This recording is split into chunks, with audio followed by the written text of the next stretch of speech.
guys, so it's me, Kiani. Today's video is going to be a little bit of a review on some new products that I've been trying, as well as on this look right here.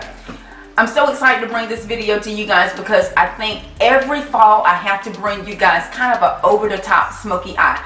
And you know what, for me, I like to look back at where I started doing smoky eyes and how I completely fell in love with them. From my sparkling smoky eye, I do those a lot, as well as just kind of a quintessential smoky eye. This one has a little bit of a twist on it because it's very, very creamy, very dewy, yet very, very stabilized because there's not a lot going on with the skin. And then, of course, I paired it with this dark, dark hair and this beautiful nude lip. OMG. But you know what? Of course, every show for me is going to be on that contour, honey, and that highlight. So don't worry, I'm going to get into all the products. I'm going to leave them in the description box. Make sure you comment down below on any of the fall tutorials that you want to see. So without further ado, let's get directly into the smoky eye fall tutorial. Bye, guys. Alright guys, let's get started. First I'm going to grab my Idealist Skin Refinisher by Estee Lauder. I'm going to prime my face with this and exfoliate. Next I'm going to use my Idealist Skin Refinisher. Take a handsome size amount, rub this into my skin for maximum hydration and protection all day long. Next I'm going to grab my last Estee Lauder product. It is the Resilience Lift Moisturizer to create collagen and elastin boosters on my face to give me a little bit more firmness. And no, I don't need it in my hair, just need it on my face. Now I'm going to grab my BenNye Media Pro palette. I'm going to customize my color corrector using the orange and cream shade and just put this into the inner cavity of my eye, just as I would a concealer, to make sure that I don't have any darkness all day long. Now I'm going to hydrate my lips with my Chanel lip balm, and this is going to prep my lips for my lip gloss that's going to come later in the video. Now I'm going to mix between the three of my top foundations right now. This is the Double Wear foundation, but of course, because I am testing new products, this is the Kat Von D Lock-It foundation, and I will leave the shade in the description box. What I noticed first off is I only needed one pump of this foundation, and it does tend to go on very, very creamily. Although it is a matte foundation for Kat Von D, it's a full coverage foundation, it doesn't give me as much coverage as my Urban Decay foundation, and the coloring is a lot lighter. So if you take a look at my skin, it's exactly the right shade, but because I need to warm up my face, you'll see that in the middle of the video. Next, I'm testing the Lock-It concealer up against my Tarte Shape Tape concealer. The containers are different, and as you can see here, the colors are different as well. But I'm going to go ahead and use it because I purchased it at the makeup show, and there are no returns. Would I buy it again? Probably not. It to me just feels like a regular foundation. Nothing too fancy about it. The only thing I'm really loving about it right now is the container, and that's kind of sad. So I'm blending it in with the damp beauty blender, and don't get me wrong, I'm going to use it all up. And I'm going to set this with my Kett Colorless powder, definitely setting underneath the eye area to where I've used that concealer. And now I'm going to go in with my Estee Lauder Double Wear Deep Concealer, and I'm going to contour, putting it on my forehead, cheeks, nose area, and I'm blending that in with a contour brush. Just blend it in, and because you notice I did not set the outer perimeter of my face, this makes this cream on cream or concealer on foundation very easy to blend. So that's why I don't ever set my entire face until after I've done my contour. Now I'm just pressing that in with my Crown bronzing brush, and now I'm going to go in and set my concealer or that bronzer using my Mehron palette, setting my face all over now with the Kett Colorless powder, just doing a light tapping motion with one of my Estee Lauder brushes. Now I'm going to go in and add a final finish of foundation with this Chanel foundation powder. It does set like a matte powder. It is what I would consider a matte powder, but because it is so smooth, some people tend to use it as a foundation. Of course, that's not my way, but I do love that powder. Next, I'm going to give you guys a quick tutorial on how I have been doing my brows, how I've been explaining it recently.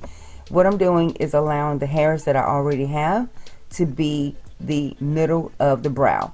I'm going underneath the brow, creating a rooting using my chocolate dip brow pomade from Anastacia, and then I'm going to frame the brows in.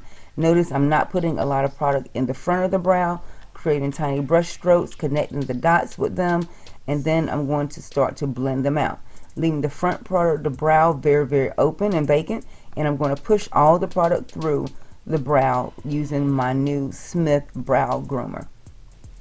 Just blending that in. So what happens, it allows whatever product is sitting on the hairs, it allows you to distribute it very, very evenly. And look at the difference in brows. Like, not an overly cakey look, not an insta brow, very nice, clean, natural brow. And now I can go in and fill in the sparseness because there's not going to be a residue of product on the brow. Everything is blended in nice and seamless, and you just kind of continue to build to create the shape that works best for your face. Nice and symmetric. Now I'm going to go in with another new product. This is by the Estee brand. This is the Scarlet Eclipse. It's a cream meadow shadow, and this is quickly becoming one of my new favorite eyeshadows because it's not a palette, although it performs almost better than a palette. Very, very creamy, non-carcinogenic, hypoallergenic, and notice I'm using that with a MAC 217 brush. Whoever thought of a cream eyeshadow that you can use with a natural hair brush. Now I'm just grabbing one of my old Anastacia palettes, and I'm going to blend in this Noir shade. And you'll see how this eyeshadow is grabbing almost like a concealer would or another creamy shadow. It really does grab that powder. It is making that powder a little bit splotchy with my 217. So I'm going to quickly switch to my new Smith brush. I call this the Taj Mahal of brushes, but you'll see how this Smith brush performs up against a MAC 217. Can you see how I'm able to pack in that eyeshadow, minimize any fallout, really get into that inner cavern there to create the shape of the smoky eye that I want. And you just continue to pack. It's also great for blending because of the point. You can actually blend out underneath the lash line, and you can see the difference in how I'm able to pack that eyeshadow on. Now the trick with the smoky eye is you're going to continuously, gradually build your colors. I'm going to switch brushes again. This is going to be the Smith 232. It's also another amazing brush that you can blend out shadows, you can blend out creams. Very, very nice concept on this brush. It is a little bit longer, which means you have more mobility. You put less pressure on the end of the brush, which means you're going to get a better blend. And can you see how I'm just pulling that shadow there, not really having to add a whole lot of product, but it allows you to blend in very, very seamlessly, and you can just continue to create the shape of the smoky eye that you want. Now again, this is going to be more of a creamy eyeshadow because the base is very, very creamy. It's very, very pigmented. And again, the Estee brand, they did amazing with these eyeshadows, and they come in about 6 different shades, and you can find them in your local Sephora store.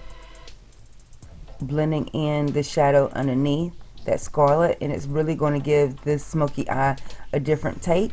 And of course, again, you're going to continuously blend. Again, another trick, do not ever start a smoky eye without enough time to finish the blend. This look probably took me, I would say, easy 30 to 35 minutes to create the shape and to make sure that it was symmetric. So whereas the video is sped up to a high degree, just know that the precision needs to be there, and that comes with time. Continue to blend. I did switch back to my MAC 217 because it is a little bit tighter, and there's the end result. Now I'm going to go in with my Enlightened powder. This is the Aurora of Light by Danessa Myricks. I'm going to use that as my inner highlight, and you can see how the eyeshadow is just really grabbing that pigment by Danessa Myricks.